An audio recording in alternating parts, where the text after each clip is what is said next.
À Madagascar, la colère de la population est en train de prendre une ampleur inédite.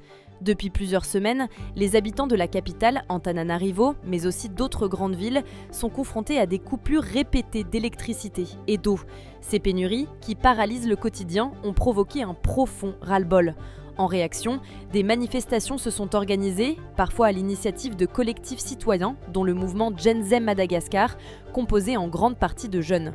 Leur slogan est clair, ils réclament non seulement de l'eau et de la lumière, mais aussi plus de considération, plus de justice sociale et une réelle lutte contre la corruption qui gangrène le pays. Malgré l'interdiction officielle de manifester, la contestation a éclaté dans les rues. Elle a rapidement dégénéré, affrontements violents avec les forces de l'ordre, usage massif de gaz lacrymogène, mais aussi pillage et incendies de commerces et de bâtiments liés à des personnalités politiques. Face à l'ampleur des violences, le gouvernement a décrété un couvre-feu nocturne dans la capitale.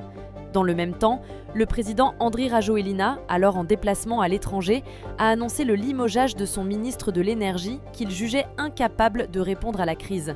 Mais pour de nombreux Malgaches, cette décision n'est pas suffisante.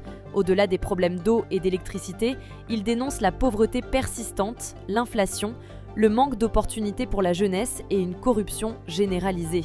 La contestation, portée au départ par la génération connectée des réseaux sociaux, s'élargit désormais à une partie plus vaste de la population, bien décidée à faire entendre sa voix.